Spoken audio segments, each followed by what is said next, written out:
And what's up mga Ka Brainy? Kamusta kayong lahat? It is another great day today. Welcome back to our channel. Kamusta po kayo? Sana okay tayong lahat. So, ayan, baka nagtataka kayong bakit beast to beast po tayo. Actually, today is May 3 and today po is my schedule for my final defense po. So, a little bit of background. Kumukuha po ako ng master's degree. It's MEAM or Master of Education in Aeronautical Management sa PhilSCA po. Pero dahil nga sa pandemic, so online pa rin po yung magiging defense namin. And today po, yung schedule ko for my final defense. Although matagal pa, maya-maya pa naman, 7 to 8 p.m. pa, pero 5 kasi yung simula ng first presenter. So nagre-ready lang tayo para syempre makapag-relax at the same time, makapag-review pa rin ng ating mga ipipresent mamaya regarding sa ating research study po. So yun lang, gusto ko lang po i-share sa inyo kasi malaking kumbaga bagay po ito para sa akin personally and syempre as far as my career po is concerned. And ang daming pinagdaanan, ang daming nangyari, and of course I'm very blessed and grateful na ang dami pong tumutulong sa akin. Syempre nandiyan na yung family ko, yung mga loved ones ko, syempre yung mga co-instructors ko, the institution where I work for, which is Pats College of Aeronautics, syempre ang thesis advisor ko. So ang dami pong tumutulong sa akin para umabot sa point na to. Kaya naman gusto ko rin i-share sa inyo syempre ang journey nito kasi kayo bilang mga Ka Brainy po ay bahagi rin po ng inspirasyon ko para hindi sumuko sa syempre sa pagkuha ko po ng aking master's degree para mas mag-improve pa po tayo, para mas kumbaga mapagbuti pa natin yung ating trabaho, yung ating career bilang isang educator. At the same time po kahit pa paano ay makatulong tayo syempre sa ating mga aspirant na maging aircraft mechanic at kung ano man pong course na kinukuha sa aviation industry. So yun lang po, I will try to take some photos and maybe videos mamaya during my defense po and balitaan ko rin kayo sa kung anong magiging resulta po ng ating defense. So maraming salamat po, hoping and praying syempre for God's wisdom and guidance po. And let's claim the victory sa ating defense neto. So yun lang mga Ka Brainy, mamaya po ulit.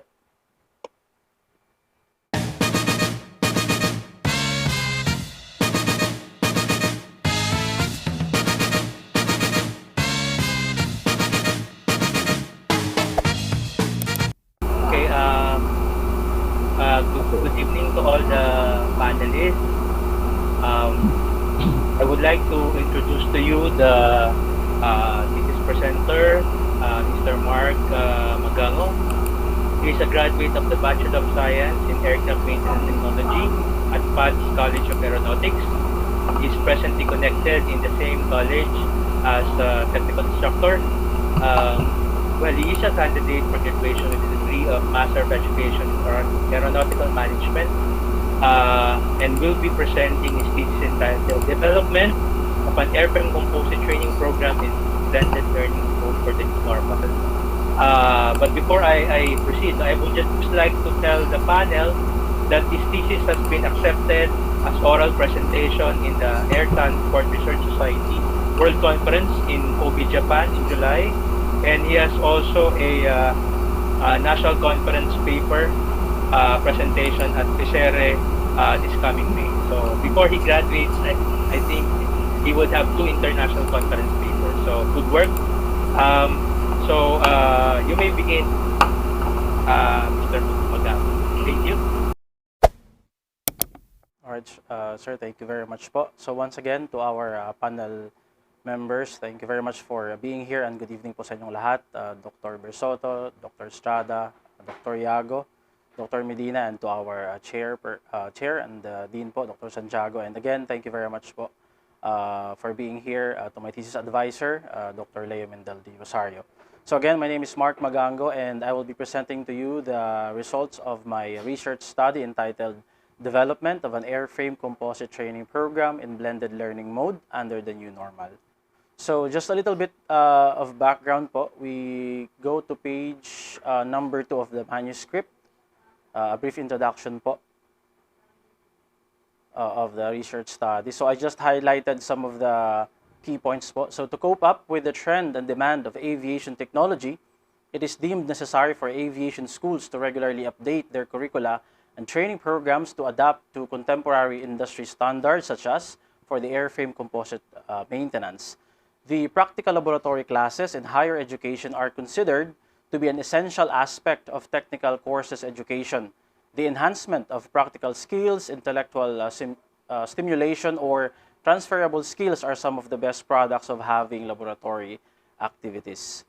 And as for the background of my study, we go to page 5 and 6 of the manuscript. So basic HitCon composite training is being offered in Pat's College of Aeronautics for its graduating students under the following degree program. So that is for the Aircraft Technician course, the BS Aircraft Maintenance Technology, and the BS Aeronautical Engineering.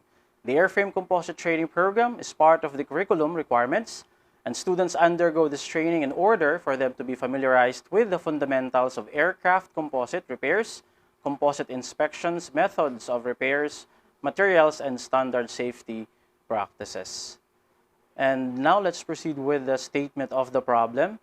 So first, on our statement of the problem is the demographic profile of the participants, and we have two categories. We have the students and the faculty participants.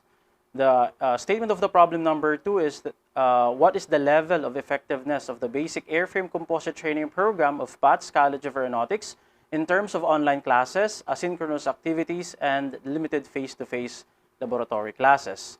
For statement of the problem number 3, what is the level of knowledge of on the airframe composite training program in blended learning mode in terms of composite maintenance, processes, and procedures, use of tools and equipment, and then safety. And for statement of the problem number 4, is there a significant difference in the level of effectiveness of the basic airframe composite training program when grouped according to students and faculty?